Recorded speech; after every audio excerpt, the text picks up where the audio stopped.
ये जो आप आए थे जब शुरू में, तो आपके भाषणों में होता था भय मुक्त, भ्रष्टाचार मुक्त, अपराध मुक्त। ये आप इनकाउंटर पे इनकाउंटर किए जा रहे हैं। नहीं, आपको लगता नहीं कि भय मुक्त वातावरण पैदा हो रहा है? हम तालिबानी नहीं हैं, हम लोकतांत्रिक मूल्यों पर विश्वास करते हैं, लोकतांत्रिक आदर्शों पर चलते हैं। लेकिन हाँ, हमने इस बात को जरूर कहा है कि प्रदेश के अंदर कानून के दायरे में रह करके कोई भी व्यक्ति रहेगा, उसको सुरक्षा प्रदान करना हमारा दायित्व है। लेकिन कोई कानून को हाथ में लेगा तो कानून फिर अपना काम करे। इस हत्या में प्राइम अक्यूज्ड आतिक अहमद है, जो एक डेंजरस गैंगस्टर और बाहुबली है, जिसने हत्या, किडनैपिंग, एक्सटॉर्शन और लैंड ग्रैबिंग का इस्तेमाल करके उत्तर प्रदेश में खौफ का एक साम्राज्य बना रखा है। उसके 18 साल बाद कुछ ही दिनों पहले कुछ लोगों ने उसी गैंगस्टर और बाहुबली आतिक अहमद की लाइव टीवी पर पुलिस प्रोटेक्शन में दिन दहाड़े हत्या कर दी। दोस्तों, पिछले कई दिनों से उत्तर प्रदेश के बाहुबली विधायक या गुंडा कांड को लगातार आप मीडिया और सोशल मीडिया की मदद से देख पा रहे होंगे। पहले अतीक के बेटे असद अहमद का पुलिस द्वारा एनकाउंटर होता है तो असद की मौत हो जाती है।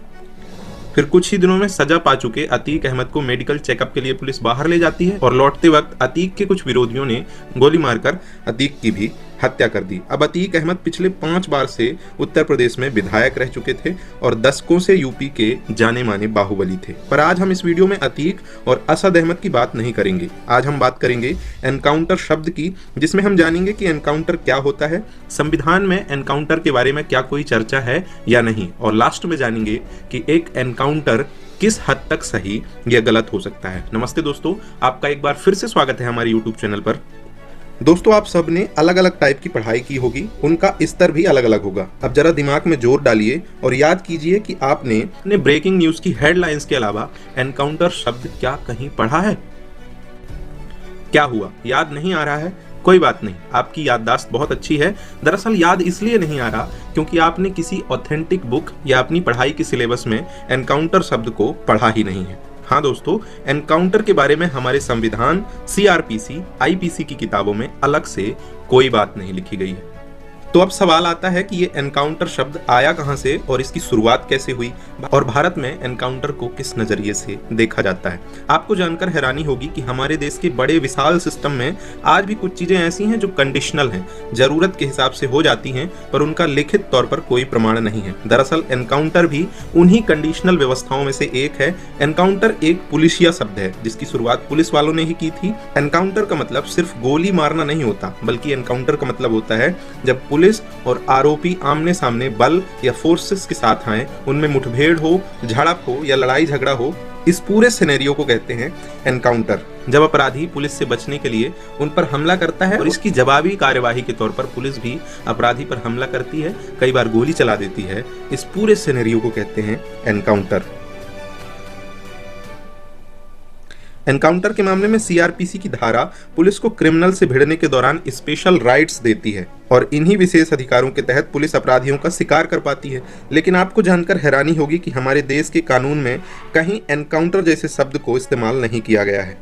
पुलिस को कहीं भी ऐसा अधिकार नहीं दिया गया कि पुलिस पूरी तैयारी दल बल के साथ किसी अपराधी पर हमला करने के लिए जाए और इसे गिरफ्तार करने की बजाय मार दे। इसलिए भारत में एनकाउंटर पूरी तरह से एक पुलिसिया शब्द बन गया है, जिसकी शुरुआत और इस्तेमाल दोनों पुलिस द्वारा ही शुरू हुई है। अब देखिए, 1980 के दशक में मुंबई में एनकाउंटर की शुरुआत देखी गई, जब अंडरवर्ल्ड के डॉन मान्या सुरवे जैसे बड़े बड़े डॉन को पुलिस वालों ने एनकाउंटर के द्वारा मार दिया। यानी कि एनकाउंटर को फेमस करने में पुलिस और अंडरवर्ल्ड का भी शुरुआती हाथ रहा है। हालांकि संविधान और कोर्ट दोनों एनकाउंटर को गलत ठहराते हैं और कई बार एनकाउंटर करने वाले पुलिस अफसर को सजा भी हो चुकी है, लेकिन एनकाउंटर के मामले उसके बाद भी बढ़ रहे हैं। इसकी वजह है देश में बढ़ता हुआ क्राइम। ये जो एनकाउंटर का सिलसिला शुरू हुआ है, दरअसल इसे हम त्वरित न्याय की डिमांड भी कह सकते हैं। आज एनकाउंटर पूरे एशियाई देशों में बहुत फेमस हो गया है, जिसका श्रेय जाता है फिल्मों को। फिल्मों में खूब दिखाया जाता है एनकाउंटर के बारे में और ऐसी सिचुएशन, ऐसा सिनेरियो बनाया जाता है कि जो पुलिस वाला एनकाउंटर करता है उसे as a hero, as a superman फिल्मों में दिखाया जाता है।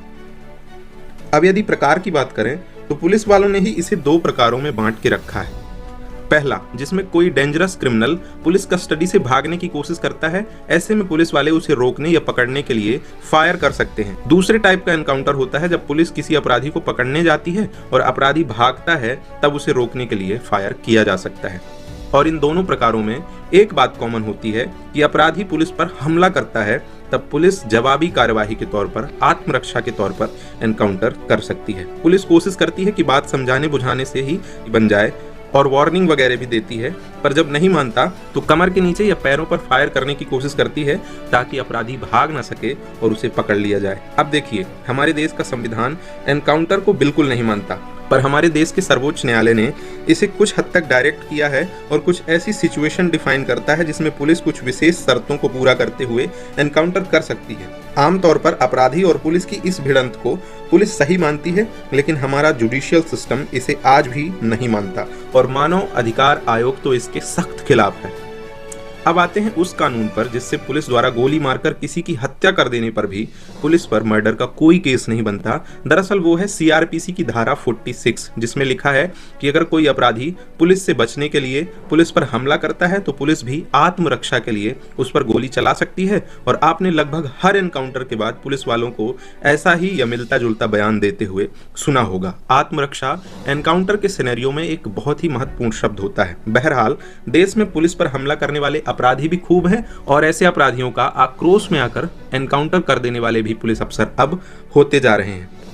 अब हमारे देश के न्यायालय के ऊपर सारा दारोमदार है कि भारत सरकार से रिक्वेस्ट करें, अपनी सारी रिक्तियों की पूर्ति करें। जितने जज और कर्मचारी न्यायालय को चाहिए, देश की सरकार से डिमांड करें और देश के न्यायालयों पर पड़ा दशकों से बोझ कम करे, ताकि एक आम आदमी देश की न्याय व्यवस्था पर और गहरा भरोसा रख सके और उसके दिमाग से एनकाउंटर जैसा त्वरित न्याय हट जाए।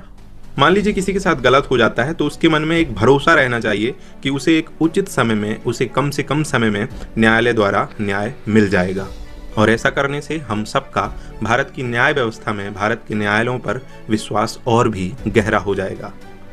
यदि आप एनकाउंटर जैसे त्वरित न्याय का समर्थन करते हैं तो आप कमेंट में यस लिख सकते हैं, और यदि आप चाहते हैं कि सजा देश के न्यायालयों द्वारा उचित तरीके से, उचित प्रोसीजर से होनी चाहिए तो आप कमेंट में नो लिख सकते हैं।